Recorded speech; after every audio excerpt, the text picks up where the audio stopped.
Good afternoon friends, मैं Rahul Kumar Kushwaha, civil engineer, Africa से live आकर कंस्ट्रक्शन से संबंधित प्रैक्टिकल नॉलेज शेयर करता हूं। यदि आप लोग के पास कोई प्रश्न है तो आप लोग मेरे कमेंट बॉक्स में अवश्य पूछें, मैं उसका रिप्लाई करने का पूरी कोशिश करते हैं। Destiny change when intention are strong. तकदीर बदल जाती है जब आपके इरादे मजबूत हों। मेरा एक छोटा सा प्रयास है उन अनुभवों और सीखों को आप तक पहुंचाना जो मुझे 10 वर्षों में साइट पे काम करके प्राप्त हुआ है। तो यदि आप लोग के पास कोई भी प्रश्न है तो आप लोग मेरे कमेंट बॉक्स में उससे पूछें। एक मेरे भाई का प्रश्न है, पैरापेट वाल और रिटेनिंग वाल में क्या डिफरेंट है। तो एक मोस्ट इम्पॉर्टेंट क्वेश्चन है, इंटरव्यू क्वेश्चन भी है।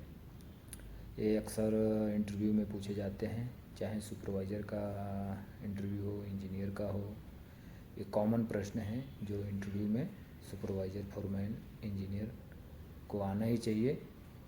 ठीक है, तो मैं आज क्लियर कर दूंगा कि रिटेनिंग वाल किसे कहते हैं, पैरापेट वाल किसे कहते हैं, यह क्यों दिया जाता है, कहाँ पे दिया जाता है, किस लोकेशन में दिया जाता है। तो ये मैं आज आप लोग को क्लियर कर दूंगा। आप लोग मेरे वीडियो में बने रहें, लास्ट तक ज़रूर देखें, ताकि आपको कभी भी ऐसा न हो कि आप रिटेनिंग वाल और पैरापेट वाल में डिफरेंट ना समझें, कहाँ पे बनाया जाता है। अगर कोई वाल बना है तो कैसे पहचानेंगे कि रिटेनिंग वाल है या पैरापेट वाल है, ठीक है, कि साधारण वाल है। तो मैं आज क्लियर कर दूंगा, ठीक है, कि पैरापेट वाल किसे कहते हैं, रिटेनिंग वाल किसे कहते हैं। ठीक है, तो मैं बताने जा रहा हूँ पैरापेट वाल और रिटेनिंग वाल में डिफरेंट भी बता दूंगा, सब बता दूंगा। आप लोग मेरा वीडियो लास्ट तक ज़रूर देखें ताकि क्लियर हो जाए। आज 100% मैं गारंटी देता हूँ कि जो मेरा लास्ट तक वीडियो देखेगा उसको पैरापेट वाल और रिटेनिंग वाल में डिफरेंट समझ में आ जाएगा। ठीक है, पैरापेट वाल एक सेफ्टी वाल है। पैरापेट वाल एक सेफ्टी वाल है जो रूफ, टेरेस या बालकनी के एज पे बनाई जाती है। ताकि इसका मेन मकसद, पर्पज क्या है, बनाया जाता है ताकि मतलब बाहर से बिल्डिंग अच्छा भी दिखे और अपना सेफ्टी का भी काम करे। इसका मेन पर्पज क्या है, बनाने का मेन पर्पज क्या है, लोगों को गिरने से बचाना है। पहला नंबर, अगर आप छत पे बनता है, बालकनी का जो एज होता है वहाँ पे बनता है, स्टेयरकेज का एज पे भी बनता है, तो इसका मेन पर्पज है सेफ्टी। सेकेंड, रूफ को एट्रैक्टिव बनाता है। जैसे बाहर से आप देख रहे हैं, अगर पैरापेट आप बनाए हुए हैं, ये पैरापेट ग्लास का भी बना सकते हैं, आरसीसी का भी बना सकते हैं, ब्रिक वर्क का भी बना सकते हैं। ठीक है, तो इसका मेन पर्पज है सेफ्टी। दूसरा, रूफ को अट्रैक्शन करना। और तीसरा काम है जो रूफ, जैसे मान लीजिए 10 माला 20 माला की बिल्डिंग है, तो जितना भी सर्विसेज, जैसे प्लम्बिंग का, इलेक्ट्रिकल का, जितना भी सर्विसेज आती हैं जाती हैं, उनको छुपाने के लिए भी पैरापेट वाल दिया जाता है। ठीक है, तो ये भी पर्पज है, क्योंकि बड़ी बड़ी बिल्डिंगों में तो ऊपर जाने का अलाउ नहीं रहता, लॉक रहता है, लेकिन वहाँ पे भी पैरापेट दिया जाता है। क्यों दिया जाता है, इस सर्विसेज को, जैसे पानी का टैंक है, वो सब को वहाँ पे सीढ़ी लगा रहता है ऊपर चढ़ने के लिए। तो ये सब बाहर से न दिखे करके छुपाने के लिए भी लगाया जाता है। और इसका हाइट 900 से 1200 नॉर्मली लिया जाता है, और अधिकतम एज पर ड्राइंग के अकॉर्डिंग, आर्किटेक्ट का ड्राइंग जो दिया रहता है उसमें ऑलरेडी मेंशन किया रहता है कि पैरापेट, यहाँ पे पैरापेट का हाइट इतना रहेगा, यहाँ पे इतना रहेगा। तो एज पर आर्किटेक्ट ड्राइंग भी बना सकते हैं। अगर नहीं दिया है तो 900 से 1200 mm तक ले सकते हैं। इसका मेन पर्पज है सेफ्टी से रिगार्डिंग। ये कहाँ कहाँ पे दिया जाता है, मेन पर्पज क्या है, ये सब मैं बता दिया, ये क्यों दिया जाता है इस।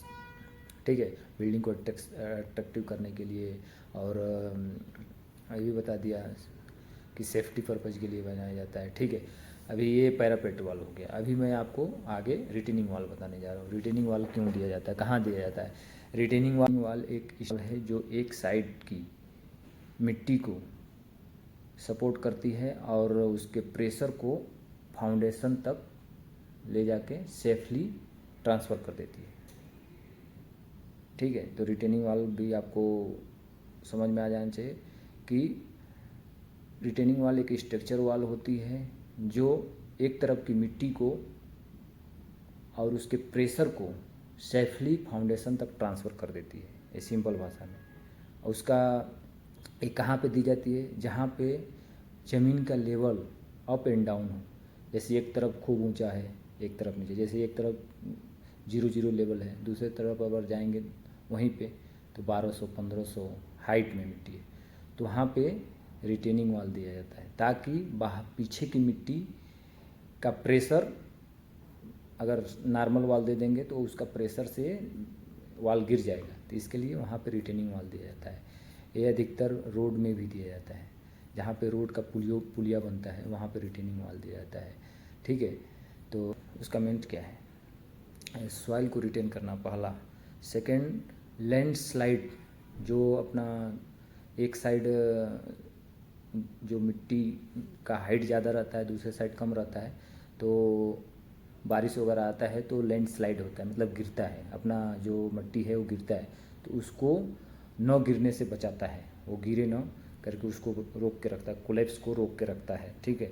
ये कहाँ कहाँ पे बनाया जाता है? जैसे बेसमेंट में भी रिटेनिंग वॉल दिया जाता है, क्योंकि बेसमेंट बनाएंगे तो अंदर का एरिया पूरा खाली रहता है और चारों साइड से अपना मिट्टी भरा रहता है, तो वो उसके दबाव से, मिट्टी के दबाव से अगर रिटेनिंग वॉल नहीं रहेगा तो वो गिर जाएगा, ठीक है। तो और रोड में भी बनाया जाता है, ठीक, बता दिया कहाँ दिया जाता है, जहाँ पे मिट्टी का लेवल डिफरेंट हो, ये आपको याद रखना है। रिटेनिंग वॉल जहाँ वहाँ दिया जाता है जहाँ पे मिट्टी का लेवल डिफरेंट हो। ये अधिकतर अपना बेसमेंट में, रोड साइड, और जहाँ पे मिट्टी का लेवल डिफरेंट हो वहाँ पे रिटेनिंग वॉल बनाया जाता है। ये आरसीसी या स्ट्रक्चर आरसीसी का बनाया जाता है, ये ब्रिक वर्क का नहीं बनाया जाता, ब्रिक वर्क का बहुत कम बनाया जाता है, अधिकतर रेनफोर्समेंट मिलाकर आरसीसी का बनाया जाता है, ठीक है। तो ये आपको याद रखना है कि आरसीसी अपना रिटेन वॉल कहाँ पे दिया जाता है। पैरापेट वॉल और रिटेनिंग वॉल में डिफरेंट समझ में आ गया होगा। ये कहाँ पे दिया जाता है ये भी बता दिया, ये क्यों दिया जाता है ये भी बता दिया। तो आज का मैं लाइव यहीं पे एंड करता हूँ। कर दिखाओ कुछ ऐसा कि दुनिया करना चाहे आपके जैसा। Thank you.